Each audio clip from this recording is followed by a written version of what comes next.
अस्सलाम वालेकुम students, welcome to Al Rahman academy. Students, हम फैक्टर्स की बात कर रहे थे और लास्ट वीडियो को हमने वहीं क्रॉप कर दिया था क्योंकि वीडियो लेंदी हो गई थी। फैक्टर से रिलेटेड हम बात कर रहे थे, लेकिन इससे पहले मैं चाहता हूं कि आप जो है डिवीज़न के टर्म्स को समझ लें। ठीक है, हमारा टॉपिक फैक्टर ही है। ठीक है, लेकिन इससे पहले मैं क्या कहना चाहता हूँ कि आप जो है टर्म्स ऑफ डिवीजन्स यानी टर्म्स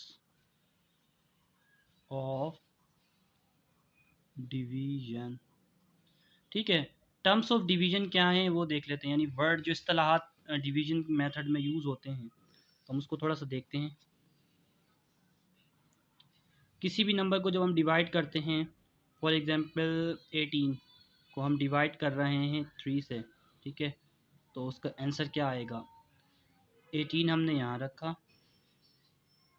ठीक है, और डिवाइड कर रहे हैं हम 3 से, तो 3 सिक्सा यहाँ पर 18 आंसर आया। ठीक है, इसको हमने माइनस किया तो देखा यहाँ रिमाइंडर हमारा 0 आया। दोस्तों, हम बात करें किसी भी नंबर को जब हम डिवाइड करते हैं और जो नंबर इनको डिवाइड करते हैं, यानी कि 3 जो है 18 को डिवाइड कर रहा है 6 टाइम टेबल लगाने से, तो ये जो नंबर 3 एंड 6 जो हैं वो क्या हैं, फैक्टर हुए इसके। ठीक है, और इसी तरह अगर हम 3 और 6 को आपस में मल्टीप्लाई करें तो इस तरह जब हम अगर 6 और 3 को आपस में मल्टीप्लाई करें तो हमारे पास जो उसका मल्टीपल आएगा यानी प्रोडक्ट जो बनेगा वो 18 बनेगा। उसे हम प्रोडक्ट कहते हैं और इसको हम मल्टीपल भी कहते हैं। अच्छा, हम बात करते हैं टर्म्स की। जो यहाँ पर 18 है, ठीक है, इसके लिए मैं यहाँ लाइन निकाल ड्रॉ कर रहा हूँ। इसको हम कहते हैं डिविडेंड, डिविडेंट। ठीक है, यानी जो नंबर डिवाइड हो रहा होता है उसे डिविडेंट कहते हैं। और ये जो नंबर 3 है ये डिवाइड कर रहा है, इसे हम कहेंगे डिवाइज़र। ठीक है, इसको हम कहते हैं डिवाइज़र। ठीक है, ये SOR है, डिवाइज़र। डिवाइज़र यहाँ पर 3 है। डिविडेंट यानी जो नंबर डिवाइड हो रहा है उसे हम डिविडेंट कहते हैं। ठीक है, और जो नंबर डिवाइड करने के बाद मतलब हम जो टेबल लगाते हैं, यानी कि 3 को हम 6 टाइम्स टेबल लगाया, 3 को 6 टाइम टेबल पढ़ने से जो हमारा आंसर आया, प्रोडक्ट आया, वो 18 आया। तो ये जो 6 जो यहाँ पर आया है, जिसे हम हमारा डिवीजन में अंदर आंसर भी इसको हम कहते हैं ना कि आंसर क्या आया। अगर हम 18 को 3 से डिवाइड करें तो हमारे पास आंसर आता है 6। ठीक है, जो ये आंसर है ना, यानी ये वाला जो पार्ट ऑफ डिवीजन मेथड का होता है, इसे हम कहते हैं क्वोशंट। आंसर जो हमारा होता है वो होता है क्वोशंट। ठीक है, इसको हम कहते हैं क्वोशंट। ठीक है, और जो हमारे पास लास्ट में जो बचता है या नहीं बचता, लेकिन यहाँ पर ज़ीरो बचा हुआ रहता है ना, रिमाइंडर कहते हैं इसको हम। Reminder, sorry, REAIN, reminder. ठीक है, रिमाइंडर यानी बाकी रहने वाला। अब ये ज़ीरो इन कुछ केसेस में क्या होता है, यहाँ पर रिमाइंडर रिमेन रहता है। यानी कि अगर हम बात करें कि 19, 18 लिख दिया मैंने, 19 देखते हैं इसको। ठीक है, अगर हम बात करें 19 को डिवाइड किया जाए, 19 को डिवाइड किया जाए 3 से, तो क्या आंसर आता है, तो हम उसको लिखेंगे 19 डिवाइडेड बाय 3, 3 सिक्सा 18। ठीक है, इसको माइनस करते हैं, 9 में से 8 गया, 1 बचा, 0, 1 में से 1 गया 0। तो हम इसको आंसर में लिखेंगे 6 जो है हमारा मुकम्मल है और R रिप्रेजेंट करता है रिमाइंडर को, तो वो हमारा है 1। ठीक है ना, क्वोशंट हमारा क्या आया, 6 आया, रिमाइंडर हमारे पास क्या है, 1। ठीक है, दोबारा से देख लें, 19 जो है यहाँ पर डिविडेंट है। ठीक है, ऐसा नंबर जो डिवाइड हो रहा होता है, जिसको डिवाइड किया जाता है उसे डिविडेंट कहते हैं। ठीक है, यहाँ पर 19 को डिवाइड करना है हमने, तो ये डिविडेंट हो गया हमारा। डिवाइड करने वाला नंबर जो डिवाइड कर रहा है वो डिवाइज़र है। ठीक है, डिवाइज़र कहलाता है।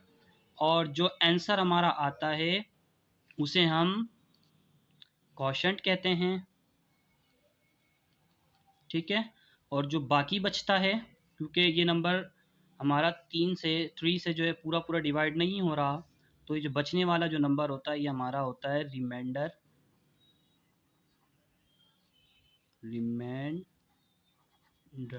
ठीक है।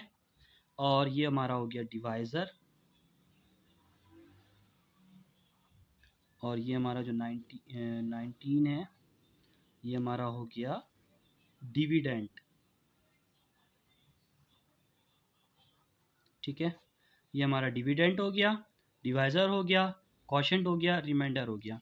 अच्छा, एक अहम चीज़ मैं आपको बता दूं फैक्टर से रिलेटेड। हम जब टेबल लिखते हैं ना, क्या लिखते हैं हम table, sorry, 2 1 is 2, 2 2s are 4, 2 3s are 6, इसी तरह 2 4s are 8, 2 5s are 10, 2 6s are 12, 2 7s are 14, और इसी तरह जो चल रहे हैं।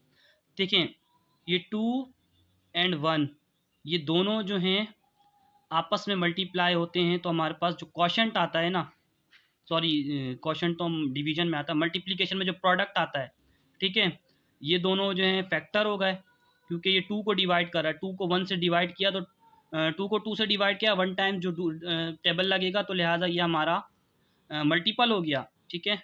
ये हमारा क्या है, मल्टीपल, ठीक है। 2 4 6 8 10 12 14 16 18 20 एंड सो ऑन, जो भी हैं हमारे पास, ये सब के सब क्या हैं, मल्टीपल्स हैं। ये सब के सब हमारे पास जो हैं मल्टीपल हैं। और ये 2 1 और 2 2 2 3 2 4 2 5 ये जो यहाँ पर आपस में जो हैं मल्टीप्लाई हो रहे हैं, यानी कि इसको जो मल्टीपल हैं इसको डिवाइड कर रहे हैं। एक्चुअली दरअसल ये जो नंबर है ना 6, यहाँ पर 3 जो 2 जो इसको दोनों को डिवाइड करता है। अगर हम 3 से डिवाइड करें 2 टाइम्स टेबल लगेगा, और अगर 6 को हम 2 से डिवाइड करें तो 3 टाइम्स टेबल लगेगा। तो लिहाजा ये हमारा जो नंबर है ये मल्टीपल है, क्योंकि डिवाइड हो रहा है, और रिमाइंडर हमारा 0 आ रहा है। और ये दोनों नंबर ऐसे नंबर हैं जो इस नंबर को डिवाइड करने के साथ साथ रिमाइंडर को 0 ला रहे हैं, तो ये दोनों फैक्टर हो गए, और ये क्या होगा, मल्टीपल हो गया। तो ये 2 3 4 6 जो इस तरफ आते हैं ना, ये आंसर्स जो आते हैं, प्रोडक्ट जो आते हैं मल्टीप्लाई करने के बाद, ये मल्टीपल्स कहलाते हैं। और कोई नंबर जो, यानी जो नंबर्स जो मल्टीपल्स हैं, वो अगर किसी नंबर से डिवाइड हो रहे होते हैं, डिवाइड करने वाले जो डिवाइज़र हैं वो दोनों क्या होंगे, डिवाइज़र हमेशा जो हैं प्रोडक्ट फैक्टर कहलाते हैं, ठीक है। तो इस वीडियो को हम कंटिन्यू करेंगे, उसमें हम देखेंगे कि किस तरीके से हम मुख्तलिफ नंबर्स के फैक्टर और मल्टीपल्स जो है सॉर्ट आउट कर सकते हैं या फाइंड आउट कर सकते हैं, ठीक है। तो नेक्स्ट वीडियो को कंटिन्यू रखिएगा। अल्लाह हाफिज़।